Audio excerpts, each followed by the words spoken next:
Hello दोस्तों, channel पर आपका स्वागत है। वृश्चिक लगन या स्कॉर्पियो लगन की कुंडली में प्रेम संबंध कैसे देखा जाता है। दोस्तों, हम सभी भाव कवर करेंगे, डिग्री वाइज चलेंगे। आप अपनी जन्म कुंडली से मिलाते रहिए और वीडियो खत्म होते होते आपको अपने आप दिखने लग जाएगा कि आपका प्रेम संबंध कैसा रहेगा, कब होगा, प्रेम विवाह होगा या नहीं, इत्यादि जितने भी प्रश्न होते हैं।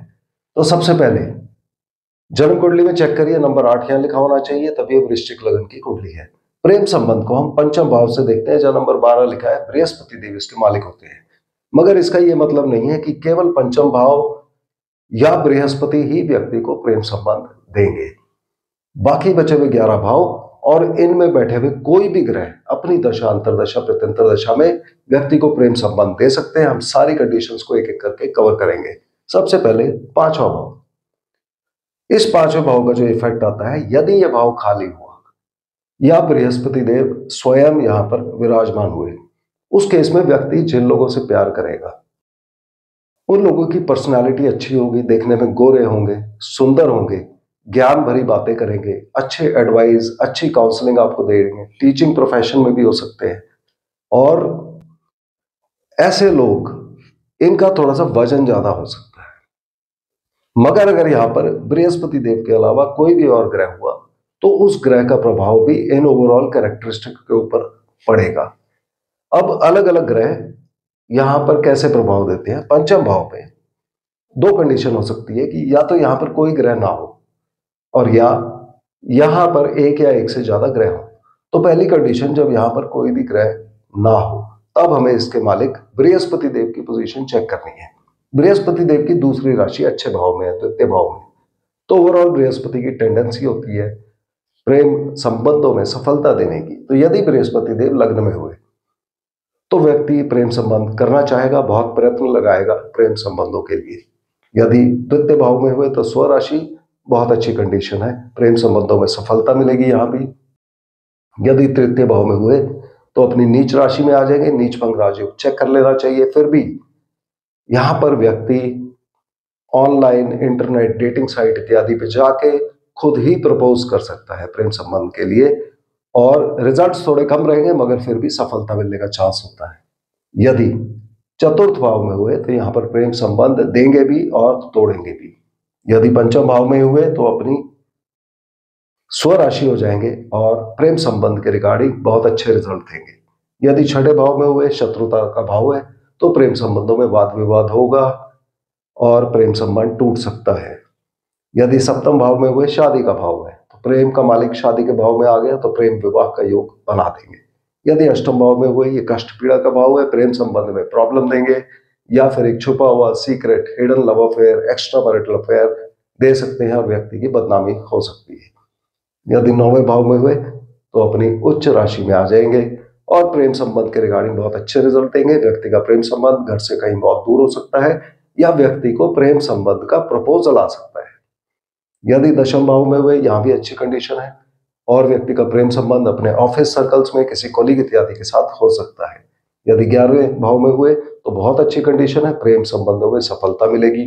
अगर 12वें भाव में बृहस्पति विराजमान है तो उस केस में व्यक्ति का प्रेम संबंध टूट सकता है और वो व्यक्ति स्वयं ही प्रेम संबंध को तोड़ेगा। अब यदि यहां पर बृहस्पति के अलावा कोई और ग्रह बैठा हो तब क्या इफेक्ट आएगा। अगर सूर्य देव यहां विराजमान होंगे तब अच्छी पोजीशन है, सफलता मिलेगी प्रेम संबंध में, और प्रेम संबंध ऑफिशियल सर्कल्स में किसी कोलीग इत्यादि के साथ हो सकता है। यदि चंद्रमा देवता यहां पर विराजमान होंगे तो भी अच्छी पोजीशन है और व्यक्ति का प्रेम संबंध घर से बहुत दूर हो सकता है अपने प्रेमी प्रेमिका को मिलने के लिए उनको यात्राएं करनी पड़े और उनको प्रेम संबंध के लिए सामने से प्रपोजल भी आ सकता है।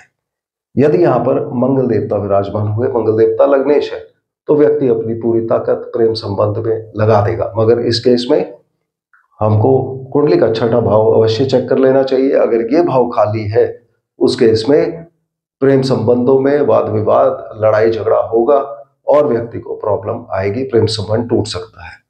यदि बुध देवता यहां पर विराजमान होंगे, बुध देवता अपनी नीच राशि में आ जाएंगे, नीच भंग राजयोग चेक कर लेना चाहिए। फिर भी हमें याद रखना है कि बुध देवता कुंडली के लाभेश भी होते हैं और अष्टमेश भी होते हैं।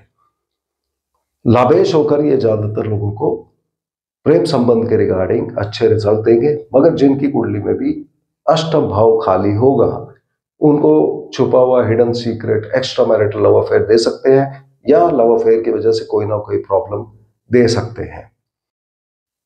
यदि यहां पर शुक्र देवता विराजमान हो गए, शुक्र देवता अपनी उच्च राशि में आ जाएंगे यहां पर, और शुक्र देवता इस कुंडली के अंदर शादी के भाव के मालिक होते हैं, तो प्रेम विवाह का योग यहां पर बन जाएगा।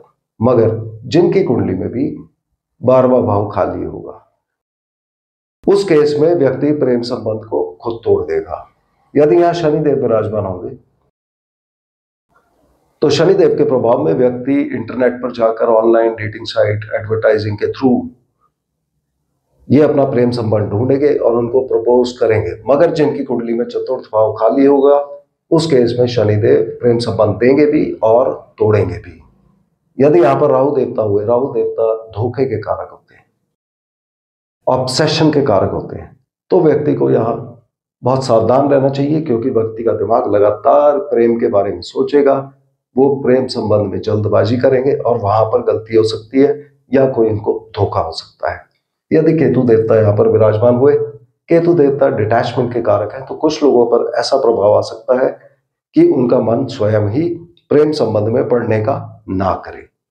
अब इस भाव के अलावा बाकी 11 भाव भी होते हैं, यहां पर भी ग्रह बैठे होते हैं। तो ये ग्रह क्या करेंगे, ये व्यक्ति को कब प्रेम संबंध देंगे। जितने भी ग्रह यहां पर हैं, ये जब भी दशा अंतरदशा प्रत्यंतर दशा में जुड़ेंगे, ये व्यक्ति को प्रेम संबंध के रिगार्डिंग रिजल्ट्स देंगे। जैसे रिजल्ट्स हमने ग्रह के डिस्कस किए उस तरह के रिजल्ट्स आएंगे। मगर बाकी 11 भाव में क्या होगा, इनमें बैठे हुए ग्रह भी जब दशा अंतरदशा में आएंगे तो व्यक्ति को प्रेम संबंध देंगे। तो हम दशा अंतरदशा की सीक्वेंस के अनुसार चलेंगे। सबसे पहले केतु देवता यदि यहां पर विराजमान हो, उस केस में हमें कुंडली के ये भाव देखने हैं, जहां 1 लिखा है, 5 लिखा है और 9 लिखा है।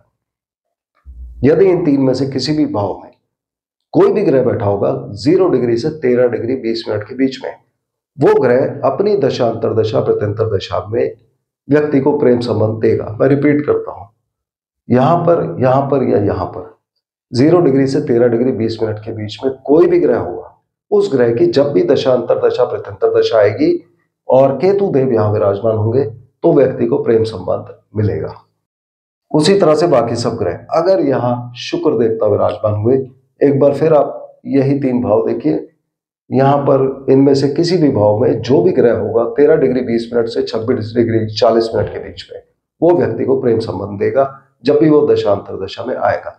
यदि यहां पर सूर्य देवता विराजमान हुए, एक बार फिर यहां पर आप यही 3 भाव देखिए, इधर कोई भी ग्रह होगा 26 डिग्री 40 मिनट से लेके 30 डिग्री के बीच में, वो व्यक्ति को प्रेम संबंध देगा। और सूर्य देवता यहां रहते हुए हमको 3 भाव और भी देखने हैं, जहां 2 लिखा है, 6 लिखा है और 10 लिखा है। इन 3 में से किसी में कोई भी ग्रह होगा 0 से 10 डिग्री के बीच में, वो अपनी दशा अंतरदशा में व्यक्ति को प्रेम संबंध देगा।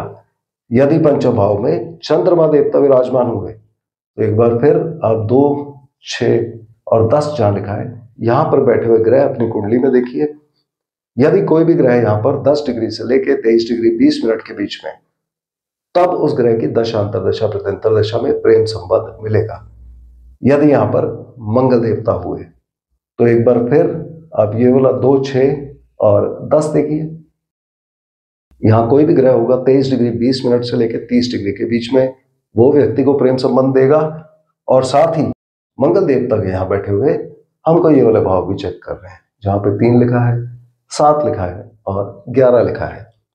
इन 3 में से भी किसी में भी जो भी ग्रह होगा 0 से 6 डिग्री 40 मिनट के बीच में, और मंगल देवता यहां होंगे, तो वो ग्रह भी व्यक्ति को प्रेम संबंध देगा। यदि यहां पर राहु देवता विराजमान हुए, तो एक बार फिर 3, 7 और 11 जहां लिखा है आप इसको देखिए। यहां पर कोई भी ग्रह हुआ 6 डिग्री 40 मिनट से लेके 20 डिग्री के बीच में, वो व्यक्ति को प्रेम संबंध देगा। अगर पंचम भाव में बृहस्पति देव स्वयं विराजमान है, उस केस में आप एक बार फिर यही देखिए 3, 7 और 11, यहां पर कोई भी ग्रह होगा 20 डिग्री से 30 डिग्री के बीच में, उसकी दशांतर दशा में प्रेम संबंध होगा। और बृहस्पति देव के यहाँ बैठे हुए आपने बचे हुए 3 भाव भी देखने हैं, जहां पर 4 लिखा हुआ है और जहां पर 8 लिखा हुआ है, ये वाले 2 भाव। अगर यहां पर कोई भी ग्रह होगा 0 डिग्री से 3 डिग्री 20 मिनट के बीच में, वो व्यक्ति को प्रेम संबंध देगा। यदि यहां पर शनि देव विराजमान होंगे तब एक बार फिर आप ये वाले भाव देखिए, यहाँ कोई भी ग्रह 3 डिग्री 20 मिनट से लेकर 16 डिग्री 40 मिनट के बीच में, वो ग्रह अपनी दशांतर दशा प्रत्यंतर दशा में प्रेम संबंध देगा। और यदि यहाँ पर आखिर में बुध देवता हुए तो एक बार फिर यहाँ की बची हुई डिग्री, जहाँ 4 लिखा है और 8 लिखा है, यहाँ कोई भी ग्रह होगा 16 डिग्री 40 मिनट से लेकर 30 डिग्री के बीच में, वो व्यक्ति को प्रेम संबंध देगा। तो इस तरह से कौन सी दशांतर दशा प्रत्यंतर दशा में आपको प्रेम संबंध मिलेगा, आप ऐसे करके अपनी कुंडली से मैच करिए। याद रखिए कुछ कंडीशंस होती है। जिन कुंडलियों में चंद्रमा और बुध की युति पाई जाती है, किसी भी भाव में अगर चंद्रमा और बुध हो और खासकर उनके साथ कोई और ग्रह ना हो, उस केस में व्यक्ति की जिंदगी में 1 या 2 साल ऐसे जरूर आएंगे जब प्रेम संबंध की वजह से बहुत टेंशन होगी, व्यक्ति डिप्रेशन तक में जा सकता है। और जिनकी कुंडली में सूर्य बुध और शुक्र, क्योंकि ये गोचर में आसपास ही चलते हैं, जिनकी भी कुंडली में सूर्य बुध शुक्र की युति है किसी भी भाव में, उन लोगों को ये शादी में प्रॉब्लम देते हैं। और तीसरी चीज आपने याद रखनी है कि कोई भी ग्रह कहीं भी बैठकर आगे या पीछे कहीं का भी प्रभाव दे सकता है। तो यदि जन्म कुंडली के अनुसार आपको रिजल्ट ना मिल रहे हो तो भाव चलित कुंडली के अनुसार ग्रहों की प्लेसमेंट केवल देख लीजिए, उससे आपको रिजल्ट मिलने लग जाएंगे। तो मुझे उम्मीद है कि आपको वृश्चिक लगन की कुंडली में प्रेम संबंध कैसे देखना समझ आ गया होगा। अगले वीडियो में हम फिर मिलते हैं, तब तक के लिए धन्यवाद।